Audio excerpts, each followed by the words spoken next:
Okay. Okay, great. So we are going to go ahead and get started. Um, Welcome, everyone. My name is Erin Uritis, and I'm the Director of Communications and Business Development for International School Services, otherwise known as ISS. This webinar is the third in a series presented by ISS as part of our commitment to helping connect the world's best teachers and international schools. If you were with us for the first two webinars, you learned about the benefits of taking your career overseas and more details about how to do that specifically. And if you haven't seen those webinars, check them out on our website or the ISS YouTube channel, and feel free to subscribe to that. So whether you're already in the field of international education or just considering making that jump, we're confident that today's webinar is not only informative, but also really timely because we are right in the swing of recruiting season. We know that you may have important questions about how to navigate and take advantage of a big part of this process, which is called the International Recruiting Fair, or otherwise known as an IRC. So throughout the year, we'll continue to host more events like this one, where you can learn about how to find and thrive in international education jobs. So continue to check out the ISS webpage, and you can always visit the career services section as well and simply click on find an international job. And again, we're going to be recording today's webinar. So if you have colleagues or friends that were not able to make it, please feel free to pass on that link once we post it. And that will be, of course, all over our social media. So a short bit of housekeeping before we begin is that we really encourage anyone online to ask questions, and our panelists really want to engage with you. So note that there's a box on your screen, most likely in the upper left, where you can raise your hand or type questions in the Q&A button. So just make sure you direct your questions to that Q&A button. There is that chat feature where I asked you to put in the city where you were writing from, but that's not really going to be monitored as we move into the presentation. So again, just put your questions in the Q&A section. It'll really help us kind of monitor that process and manage it better when we get to the end. And then as I mentioned, but for anybody else joining, and I will go ahead and type it in again in the chat field now, is that if you have any difficulty, you can download it and kind of follow along with us. That's on the ISS webpage as well. So we are on, we're ready to go. We're really glad you're here to learn from and engage with key people leading and working in international schools, along with our resident ISS leaders and members of the ISS Global Recruitment Team. They all have unique perspectives on recruiting fairs, how to make the most of them, important do's and don'ts, and much more. And of course, the Global Recruitment Team has also hosted and helped thousands of educators like you prepare for and do their best at these fairs, helping you guys take full advantage of this opportunity. So first, without further ado, I'm pleased to introduce Dr. Jeremy Moore, who's one of my favorite people in the world and who has been with us at ISS, one of our ISS schools, for a very long time. He's got more than 20 years of experience in education and leadership in the US and overseas. And he's been a teacher and an administrator at the elementary, middle, and high school level. He's currently in his 8th year at Cayman International School, where he serves as the director, and we're really honored to have you here, Jeremy. Next, we have Dana Zarella, who's played multiple roles on the ISS Global Recruitment and Administrative Search teams. She's also the event coordinator for GRT and is a former teacher herself. Has some great insight for you on all parts of the process and fairs. And for the first time, I feel like we need a drum roll on an ISS webinar. We are pleased to introduce Greg Lemoyne, who is currently a technology and 3rd grade homeroom teacher at the Saudi Aramco Expatriate Schools over there in Saudi Arabia. He's been overseas since 2001, and he's taught all over the world. He's also been to multiple recruiting fairs, so he's got some great insight from the teacher's perspective. And finally, I will introduce our ISS Executive Vice President, Bruce McWilliams, who started out teaching in and then going on to lead and even open multiple international schools. He oversees much of our business at ISS at a high level, but has also always enjoyed coaching and helping candidates at fairs. And he's really an invaluable resource to candidates who are in the process of understanding their opportunities that come their way and negotiating contracts as well. And he's he and other members of our senior team are there at fairs to help you. So finally, just a quick note that Christina Aberhart and Tawan Hardy and other members of GRT are, as I mentioned, on with us. And so they'll help. Christina will be helping manage the Q&A section, and we'll also, of course, be in touch with you and follow up after this event. So without further ado, I'm just going to let you know that what we're going to cover today, hopefully you're going to pack a lot of good stuff in, is the advantages to IRCs and what are they, how to prepare for them, school presentations and the information session, interview tips, considering an offer, which is of course really important. The GRT is going to go through some good reminders about current recruitment technology. And then following up post IRCs. We'll be taking your questions the whole time, so feel free as people are speaking to type them up. But then we are going to turn that over to Christina towards the end so that we can actually get to your questions. So thank you all. I'm going to turn it over now to Mr. Bruce McWilliams. Well, welcome everybody. Thanks for attending today. We're really excited to have you with us, primarily because we're really excited to talk to you about IRCs and the incredible opportunity that they provide for you. So first of all, as Aaron mentioned, IRC is short for International Recruitment Conference. And we host several major IRCs each year. This year, our biggest one will be in New York. And what I wanted to kind of try to convey a little bit to you today is what an IRC is like and why it's such a great thing to attend. So first of all, when you think of an IRC, I think you can think of it as a global gathering place. And it can be really exciting when you're there on the first day or you arrive the night before and you'll start seeing in the lobby of the hotel, people will be arriving from all over the world. So we will have recruiters from many, many international schools flying in from all different continents, as well as candidates looking for that first job overseas, or veteran candidates who this is, you know, all in a day's work and they're here to find their next overseas posting. The IRCs tend to follow a typical pattern. One of the things that will happen early on in the IRC is called interview sign-up. And when you go to interview sign-up, if you can imagine, there'll be a big, huge ballroom. The door will be closed. Inside that ballroom, all of the candidates, all of the recruiters will be sitting at tables. There'll be a sign over their head telling what jobs are available at their schools. And at 8 o'clock sharp, or whatever the time is that it's supposed to start, those doors will open and the candidates will pour in. Now, that's a time for you to have 1 or 2 minutes to try and land that first interview.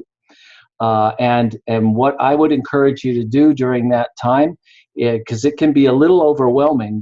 There might be 80 or 100 or 120 schools in that room, and use that time carefully and make sure that you get to as many schools as you can.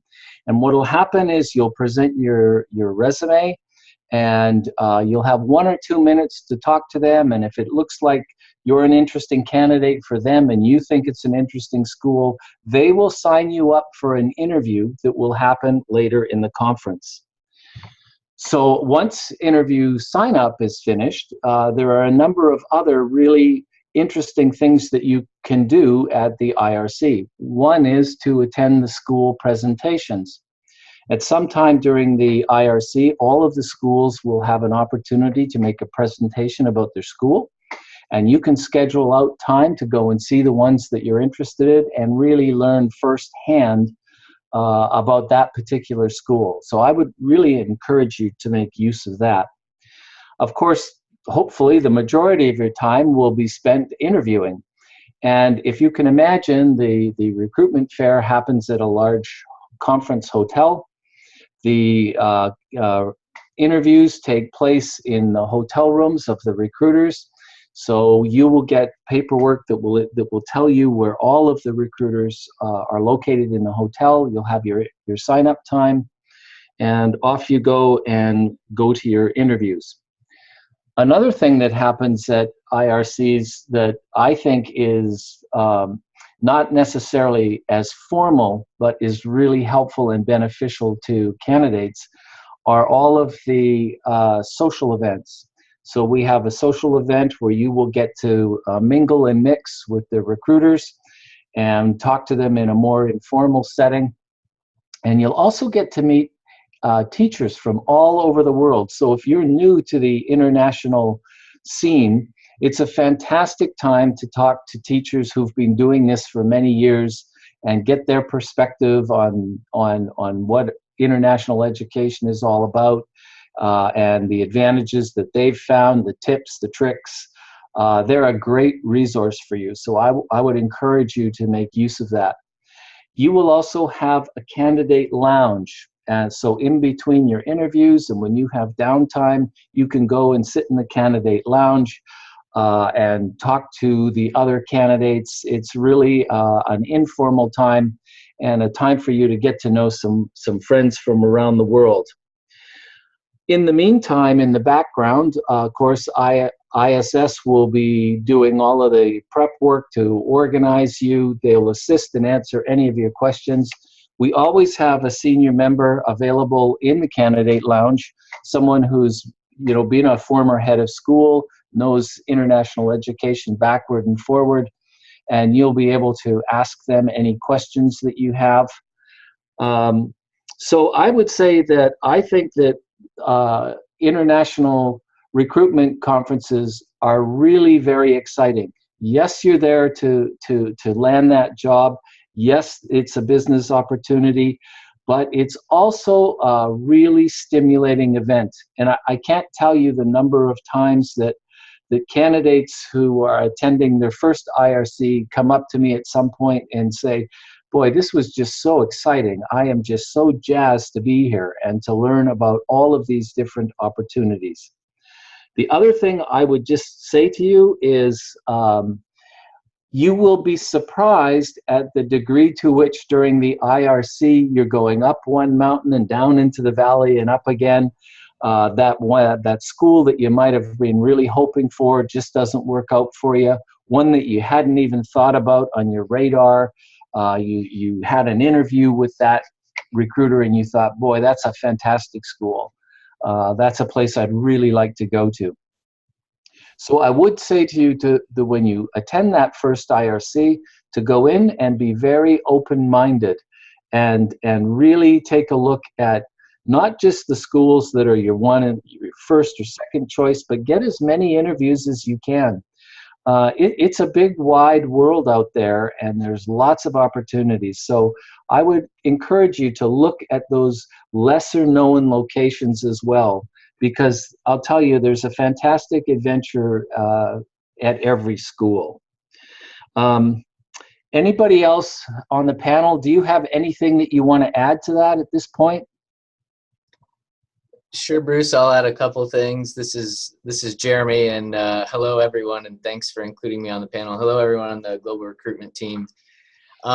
Just from my perspective, I remember when I was first going into international education, I had heard about all these international jobs and international education, but I didn't know much about it.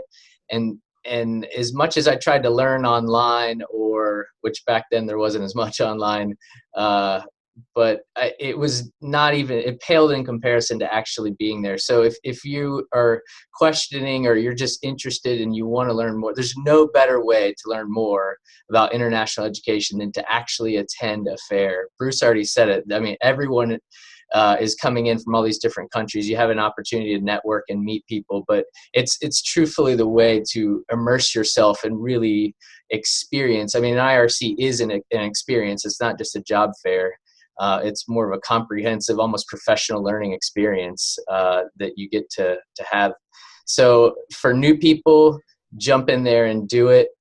For experienced people, I also think IRCs are important as well, because some people say that, yeah, I can do it over Skype, and that's true. As a director, I do a lot of interviewing via Skype, but the IRCs are still critically important. I mean, there's so many kind of unintended positive effects that come from actually attending. There's these kind of almost serendipitous moments where a networking, someone from a previous school that you knew, or someone from, a director, anyone in the International Education Network, it's like a friend of a friend of a friend. The next thing you know, you end up with a job, through some of the networks that you've made just by seeing someone, just by happenstance there at the fair. So that happens a lot. People who are already in international education, I think it's also a very, very beneficial opportunity if you know that you're actually looking for that next posting.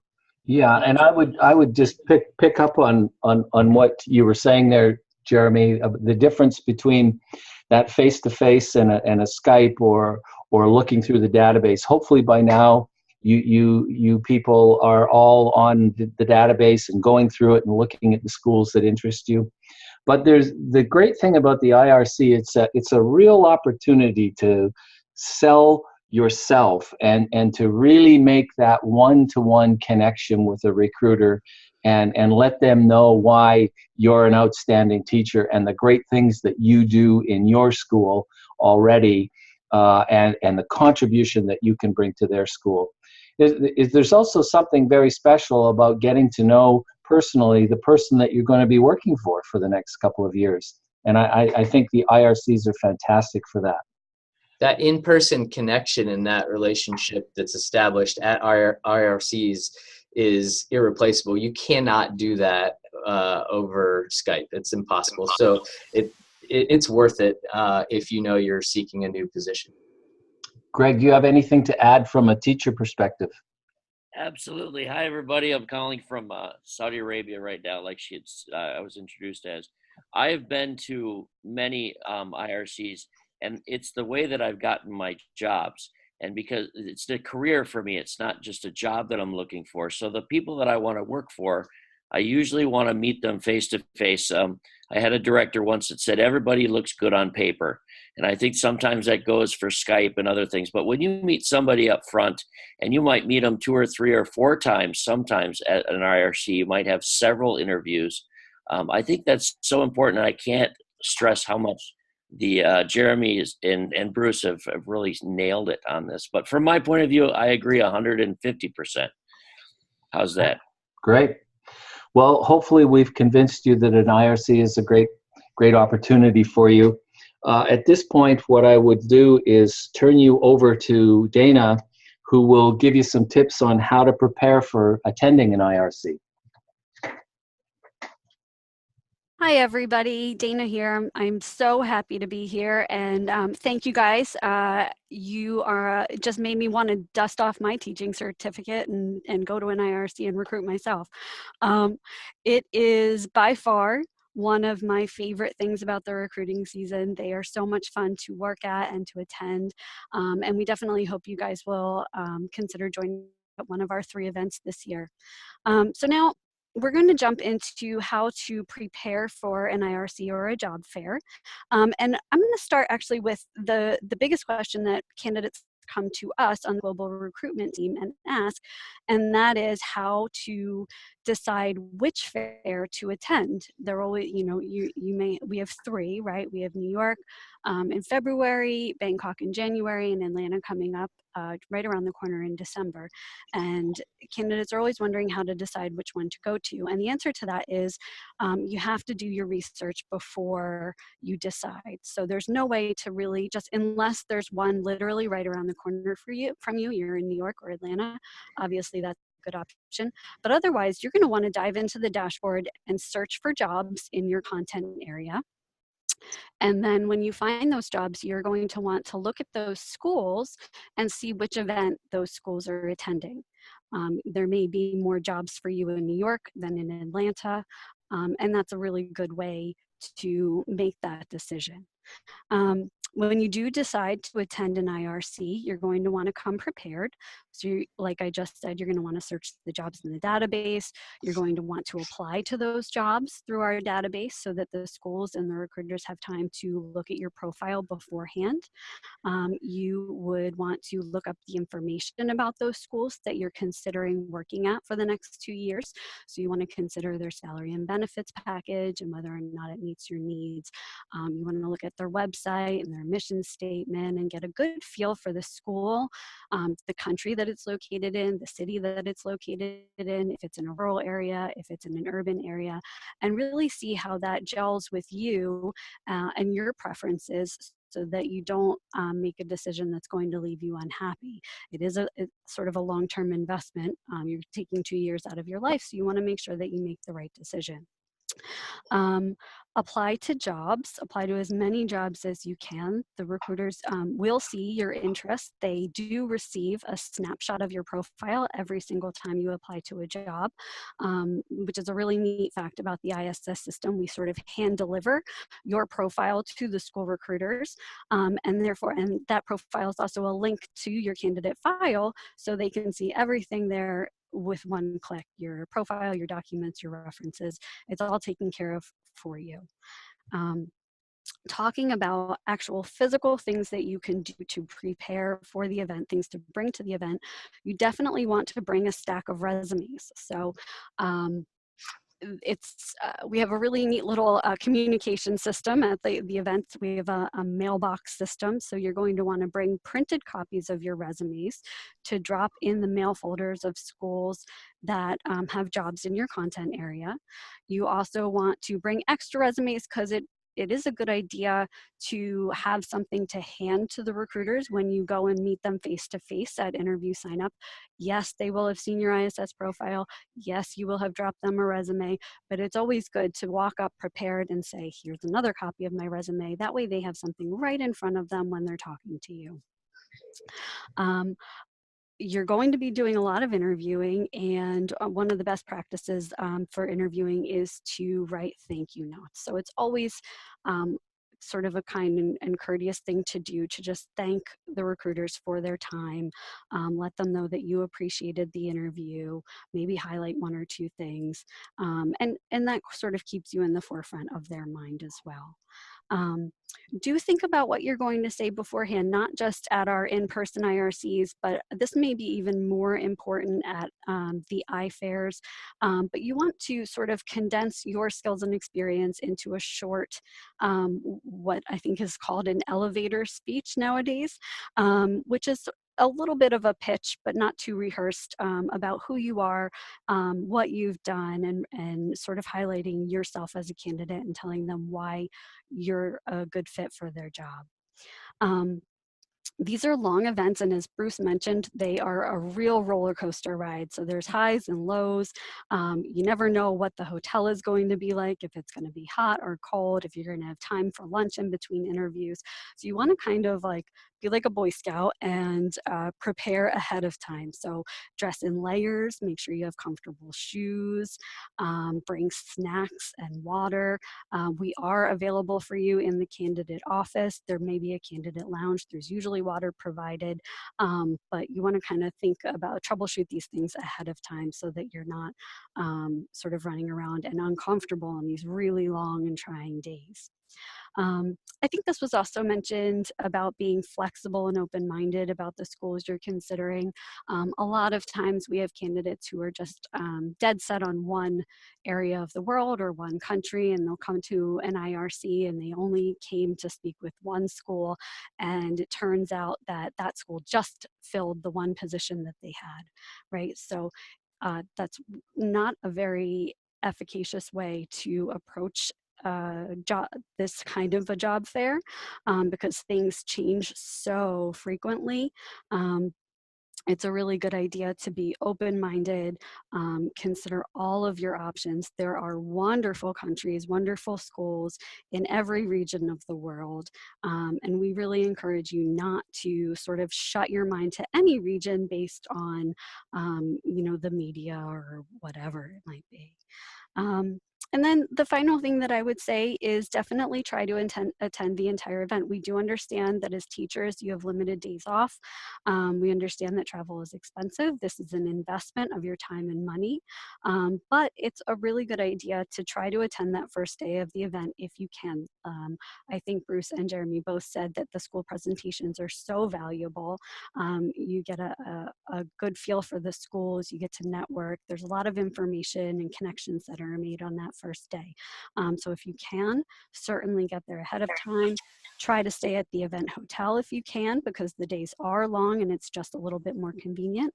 And I think that's about it. If anybody has anything else to add, feel free to jump in. I think I may have missed something.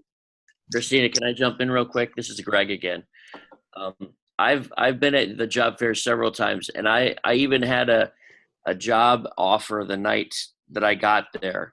And what I had done, and what you said it was very important, is that I set aside the entire weekend for the IRC because it's an investment in my time. So even it doesn't matter where you're coming from. For me, I was really happy to be there for an entire weekend, because even after I got a job offer and I accepted, I still stayed for 2 or 3 days to finish off the job fair because I wanted to go see about other schools. Because no matter if you stay for 2 years or 4 years at a school, you're going to be opened up to other schools for later on and making connections right there. Okay. I'll add something as well in regards to how to prepare for a job fair. One of the things that I think is really, really important is that you go to the orientation. So do not miss that orientation in the beginning, because there are systems in place that everyone guides you through to make sure you know kind of the do's and don'ts on how everything works. And so if you miss that orientation, or you don't take the time to really understand this is a complex, and there's hundreds of people there, so it's really complex, and making sure everything flows and works, and how you communicate with each other, with recruiters. So make sure you understand the systems. That's the first thing. So that potentially you could lose out on a job if you don't really understand what's happening with some of those systems. And then also be prepared to initiate conversations with people you don't know in a professional way. This is kind of this international education community is a wonderful network of people, and a lot of people with similar values and ideas, and just connect to people. And you'll hear this same theme throughout this whole presentation about networking, connecting, and talking. So, make sure that you jump in there, talk to people you don't know, maximize your time. Definitely. It's going to go by really quickly. So make sure you talk to a lot of different people from different countries and walks of life. Great. And I think that we are going to move on. Thanks, everybody, to school presentations. And Jeremy, take it away. All right, school presentations. So at the IRC, recruiters have an opportunity to basically talk about their school.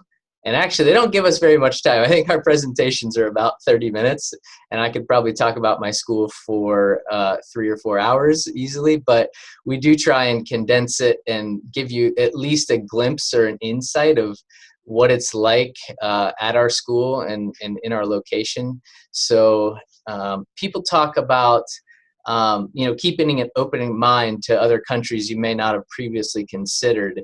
These sessions kind of help you do that, because you might think of a certain country and be, I would never really want to go there. But then after you sit through the school presentation, you understand more about that country, you understand more about that school. You really get a sense of what life is like at the school, inside the school, as well as life outside of the school. So the school presentations are really, really valuable. And I would encourage people to go to I actually go to other schools' presentations just to hear. Whenever I can, I squeeze one in. And recruiters, we're pretty friendly with one another. We know each other, a lot of us. So, it's good to even hear what's happening and understand more about other international schools around the world. Definitely, if there's a school you're interested in, make sure that you go to their presentation, put your face in front of the recruiter, ask questions at that presentation. After the presentation is over, introduce yourself to the recruiter. Those things go a long way in showing that you're really interested and really serious about a particular school. So definitely look at the schedule, and sometimes there's going to be several different schools you're interested in. They may have presentations at the same time, but just prioritize and go to as many as you possibly can during the whole experience. Bruce or Greg, you have other thoughts on that? Yeah, Jeremy, I was going to put in there from a teacher point of view is that I've gotten to see a lot of schools just through their presentations, and I've met a lot of directors just because I've been at their presentation. I see them later, and I have a discussion point with them during the social or in the hallway or wherever we end up meeting. And it's a big networking. Like we always said, we're going to continue this thread. It's a chance to meet somebody. You may not have time to meet that director because they're rushing to close down their presentation, but it happens. And I sometimes I go there the presentation before the one I want to see, and I'll sit there and wait through it. And maybe sometimes after I'll go see one also, because you never know what's out there. And these presentations give you a good chance to see the school and hear the person that represents the school speak. Yeah, I think they can be a real advantage for you long term. So you may go to a presentation and nothing develops for you for that school this time, but you make the connection for next time and you learn that, yep, that's a school I'm really interested in down the road. So you kind of put it on your radar for a future possible position. Yeah, over and over I hear people say, I wouldn't have considered that school, but after going to the presentation and after meeting the director or talking with the recruiter, that's actually a place that I'm interested in. So take the time to go to those. Okay, interview tips. Getting into some of the details and the nitty-gritty, it is an interesting experience interviewing at these IRCs, especially if you've never done it before, because you have usually these very short interviews, relatively short compared to what might be a normal interview in another context. And most of the time they're in hotel rooms, which is also sometimes interesting. So just preparing yourself mentally for what it looks like and trying to visualize how you're interviewing at the IRC is helpful. All of the normal interview tips would apply. Be punctual. And sometimes that can be difficult because you're trying to line up so many different interviews, which is a good thing. But make sure you leave time in between, because you might get into an extended conversation that you didn't anticipate, and it runs longer than you thought.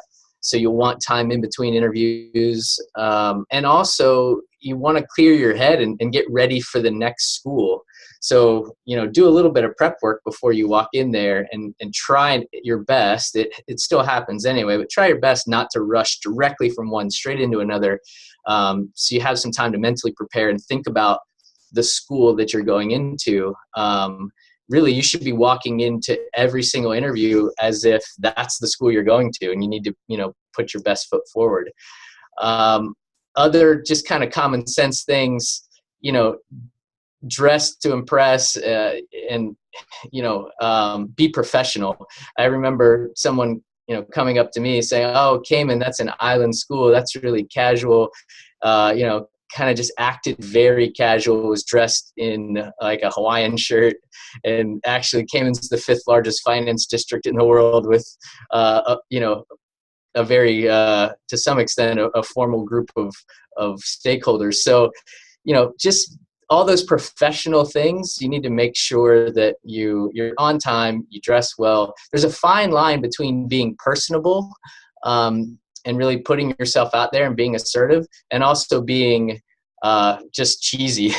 So read your audience, know your recruiter.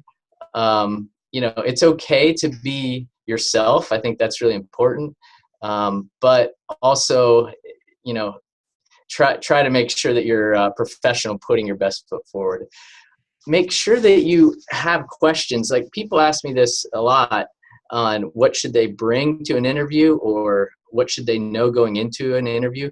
Have some quality questions prepared for the recruiter for the end of the interview.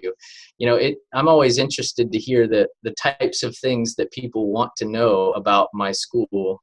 As much as the questions that I ask them, you know, the questions they ask say something about them. So come with quality questions.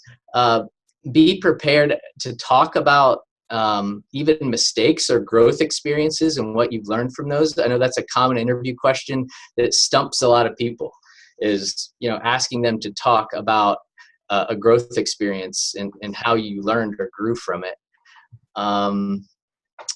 You know, it's definitely a two-way street. So some people who have been to IRCs before, sometimes, you know, if they come in and, you know, avoid being arrogant or pushy, and then other people on the other side, don't be too shy and not sell yourself. So I think balance is key with all of these things. Don't talk too much about the location of a school and focus more on the school itself. In my experience, you know, some people say, oh, they love the beach and they love diving, and that's great. A lot of people love the beach and they love diving, but how does that really relate to, you know, my school and them selling themselves? Yes, we want people who fit well in our locations. There's no doubt about that. That's absolutely critical.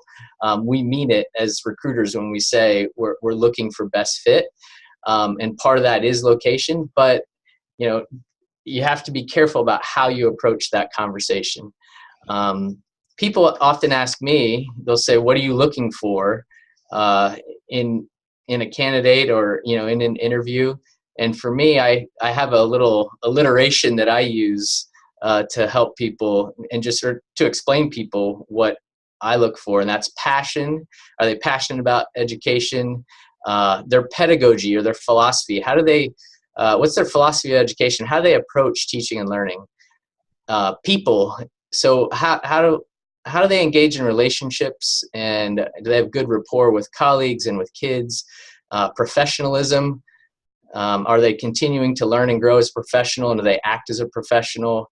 And then who are they as a person or their personality? So a person of integrity, and a person who can fit well and collaborate well with others and fit well on a particular team or at my school. So those are just a few of the things that I kind of use sometimes to explain into what I'm looking for.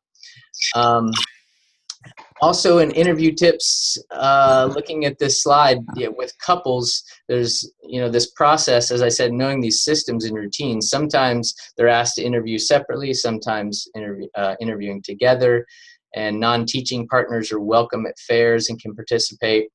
And be ready for odd questions. And I think that goes back to that fit. All of us as recruiters truthfully, sincerely want people who fit well. And so sometimes we might ask questions that catch people off guard, or they're like, oh, that's interesting. But truthfully, we're just trying to see if that person would fit within the particular context of our school. And so that question would be relevant. And for those who haven't been in international education, you know, we do get personal. We want to know who you are as a person. And sometimes people aren't used to that in an interview. So I'll open it up to others on the panel too on that one. Jeremy, I just wanted to back you up on that. From a teacher point of view, the directors, the people that are out hiring, they are trying to make a big fit for it. It's like a family when we get overseas. And all the people that I work with, we have personalities, and you're trying to make a big puzzle fit. So that what I wanted to piggyback on what you said was, please don't hide anything from the interviewers. You have nothing to gain by hiding, or, you know, something that they may or may not find out. You need to be very upfront with them because they're trying to make you a good fit. Okay. Right. I agree with everything that was said. And so let's all imagine that you're at the recruitment fair and you've just received a job offer. And one thing I would caution you about, because I've seen this misunderstanding several times, if you called back for a second or third interview and the school feels like it's between you and a couple of other people, they may go through the terms of a contract with you. That does not mean that you've received an offer of employment.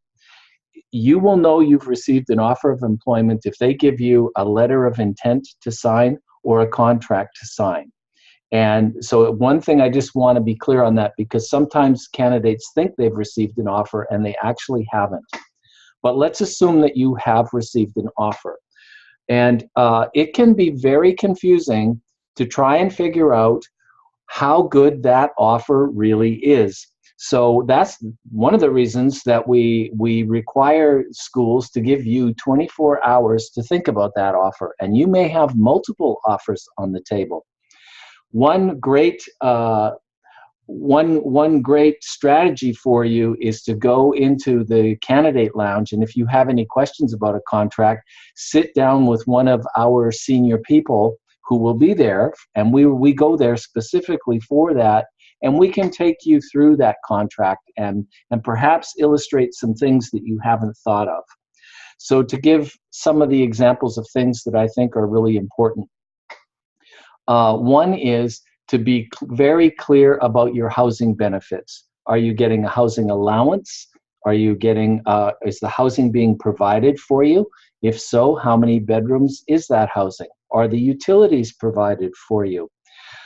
If it is a housing allowance, one thing that I would encourage you to do, so for example, if someone says, oh, we're going to give you $2,000 a month housing allowance, that sounds fantastic. But you want to get on the internet and find out what $2,000 will rent you in the location that you're going to. In some locations, that's not going to get you very much. So it's really important to understand the local housing market, what you're entitled to. You also want to know any local taxes that you may be subject to.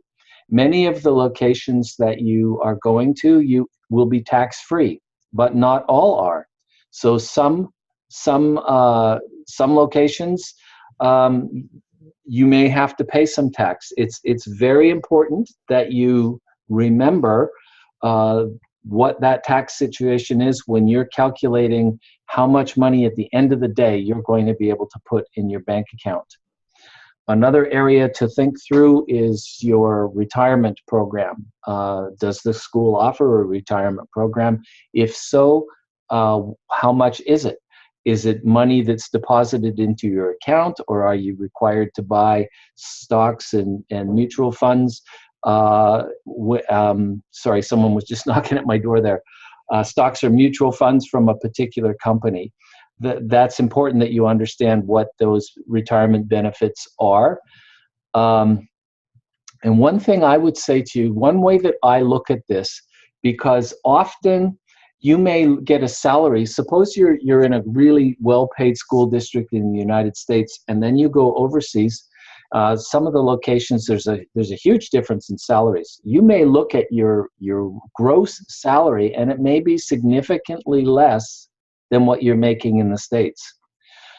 But what I always encourage in potential overseas teachers to do is to sit down and say, in my current situation, how much money can I put in the bank each month? And remember, you're probably paying rent, you're probably paying your utilities, you're paying your taxes, all of those expenses that you may not have overseas. So then take your overseas package and sit down and say, okay, if my rent's paid for, if I'm not paying any state tax or federal tax, I'm not paying my utilities, how much of that can I put in the bank at the end of the month? And I think that's a really critical way to look at it. And you will often find that you can make more money on a smaller salary living overseas. It depends on the location. And I will tell you that the locations vary tremendously in the salary and benefits packages that they offer. So it's really critical before you sign that on that dotted line that you make sure that you understand all of the terms of the contract and what that means to you. And finally, the thing I would say to you is that in the overseas overseas community, verbal acceptances are binding. So be very careful that you understand, is this being offered to me? And if I accept it, if you accept it verbally, that means that they will stop recruiting. And remember that that recruitment fair is their only opportunity to find teachers. So you really don't want to put a school in that position. So do not accept an offer verbally unless you intend to follow through with it.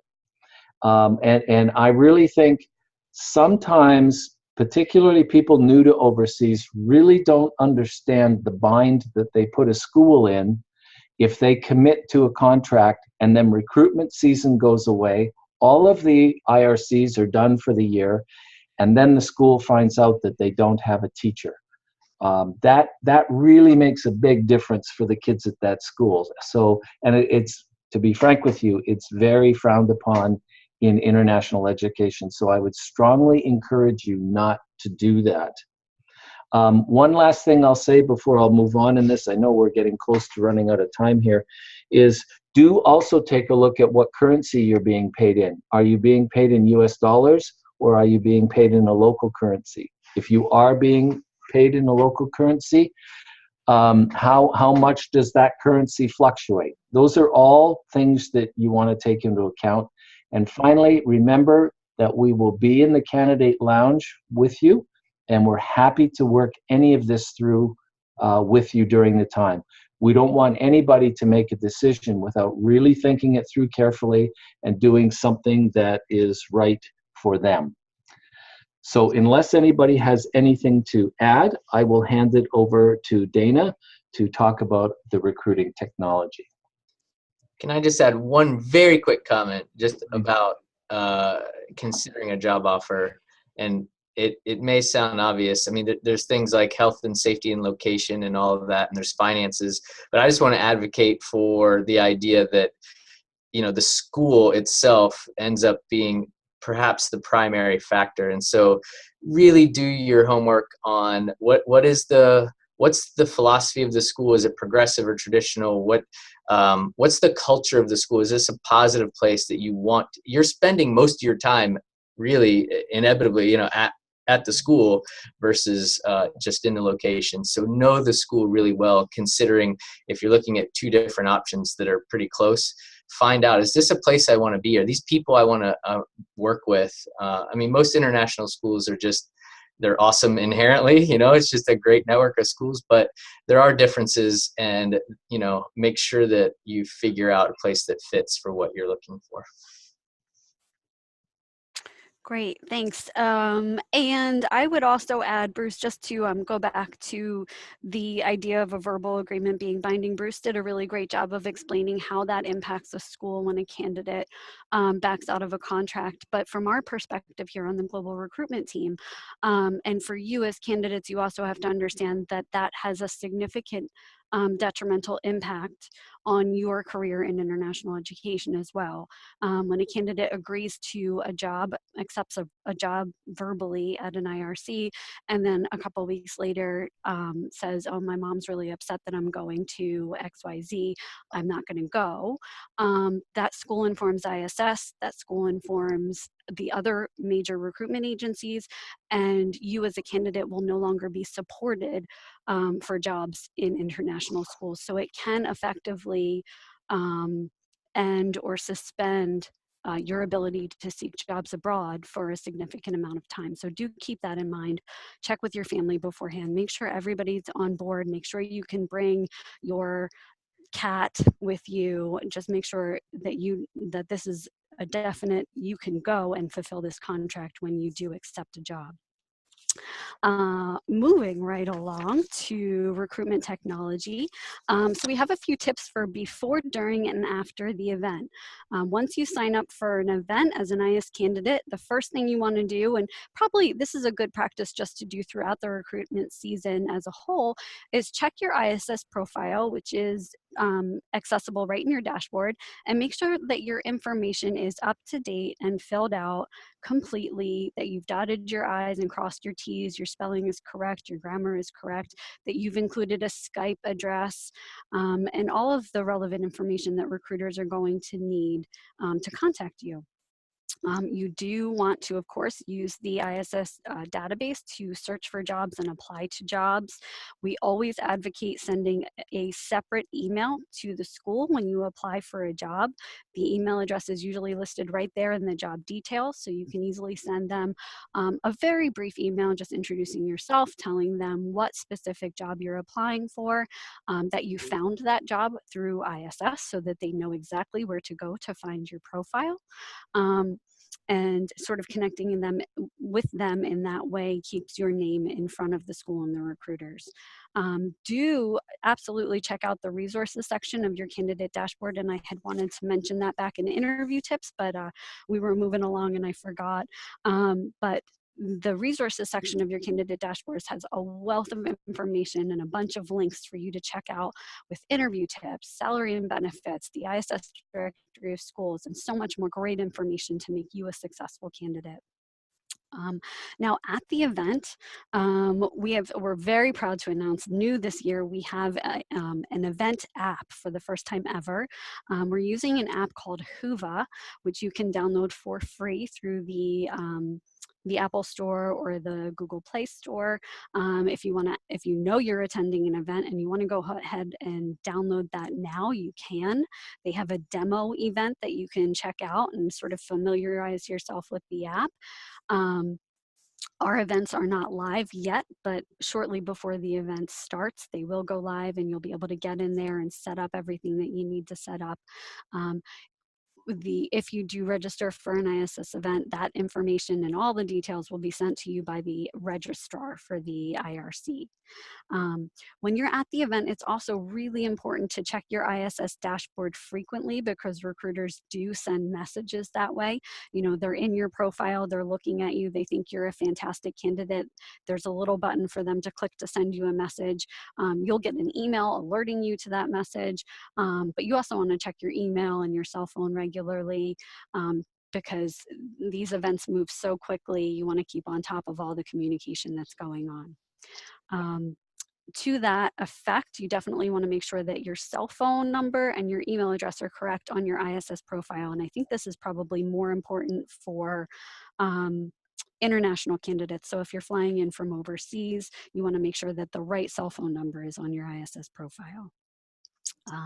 After events, always keep in touch with the school recruiters that you interviewed with, follow up with jobs that you're still interested in, respond to messages in your dashboard. You know, that's a great practice that we don't always talk about so much, and that's that, you know, the schools are going to contact you and inevitably they may not be in your region of interest or whatever.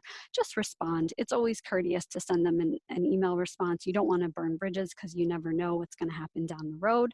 But it's always nice to just send a thanks, you know, but I'm considering other options at this time kind of an email.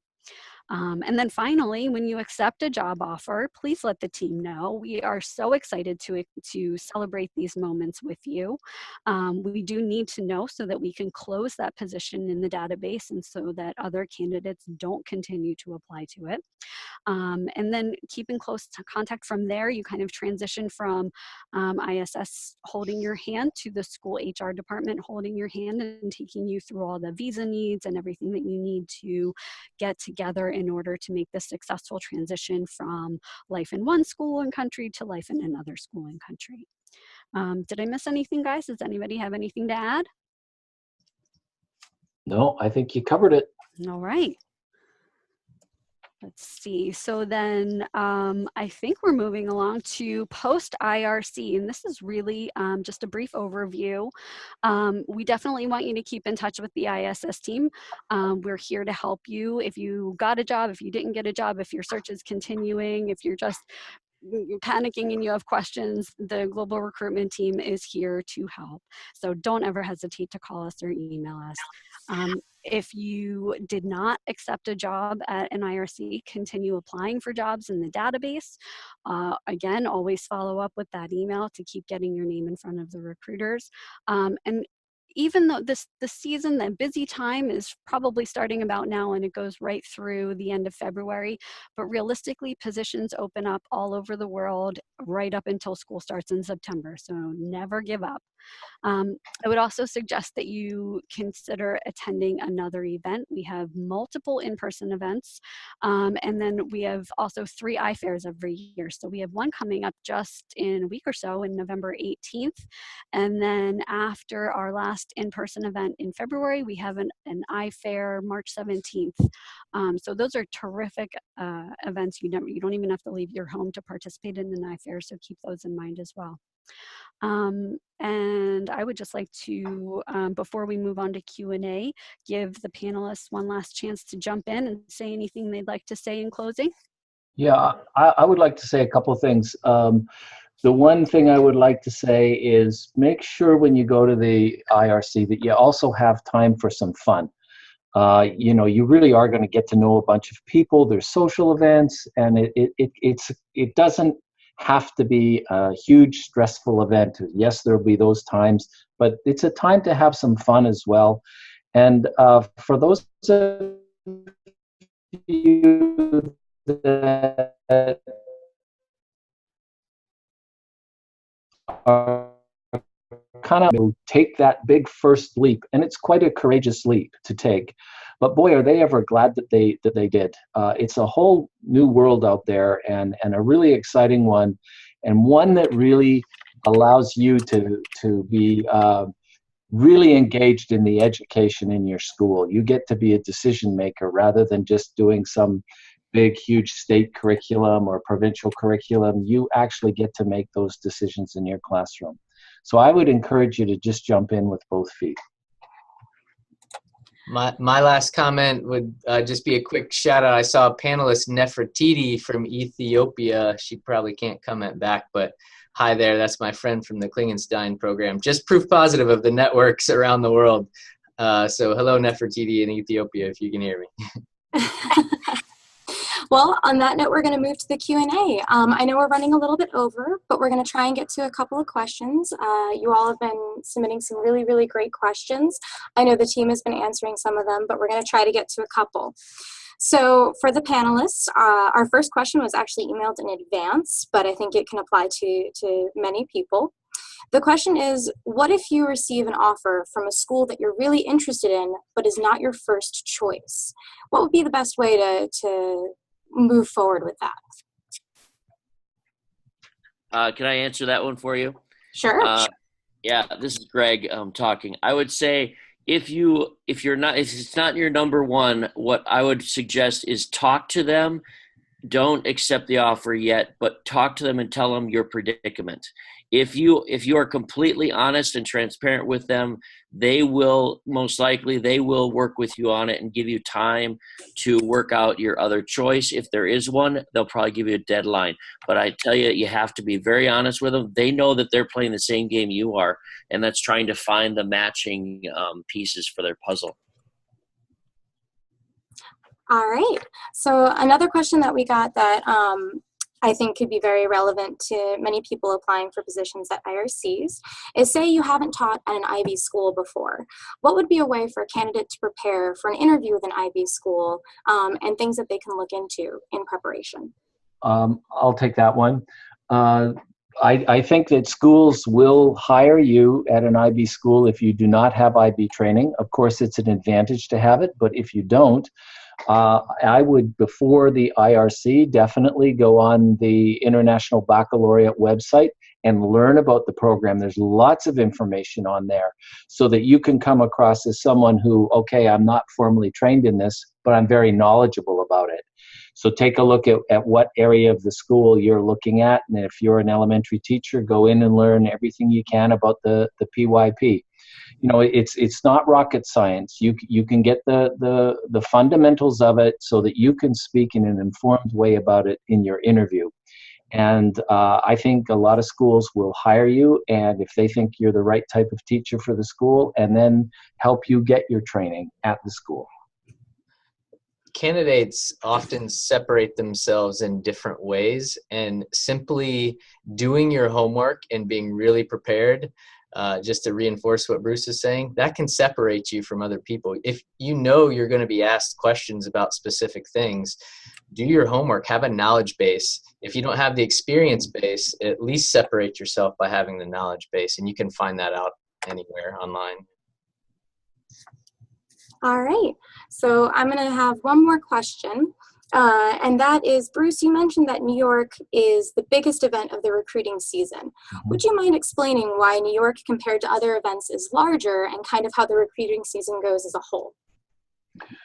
Well, I think it's the largest one because the nature of the location attracts the most people.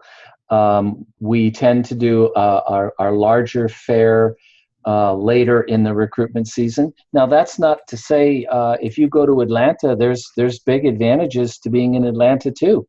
One of the advantages, it's a smaller fair, and there's less teachers for the recruiters to take a look at. So each of the fairs has their own advantage.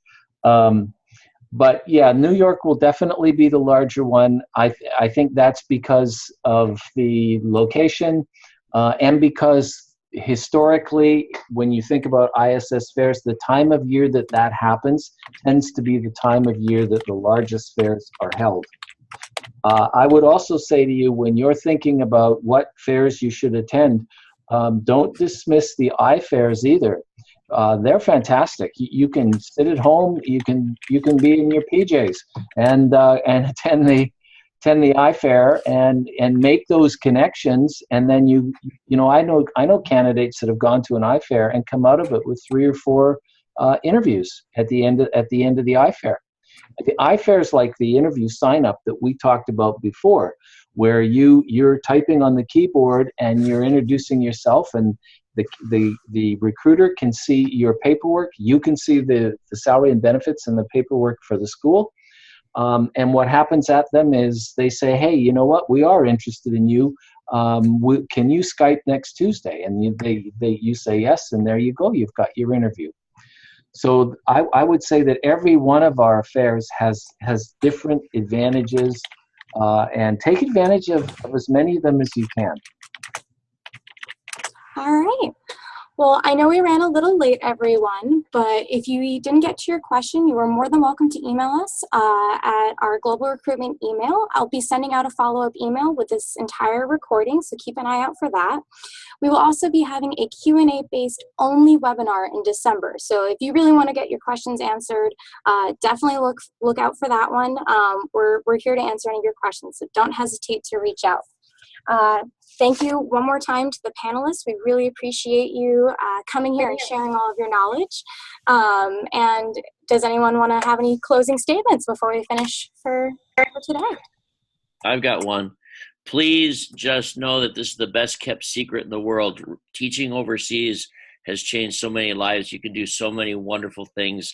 And the IRC is probably the best way to get involved in this. So I look forward to seeing some of you out here in different countries along the way. It's a small world.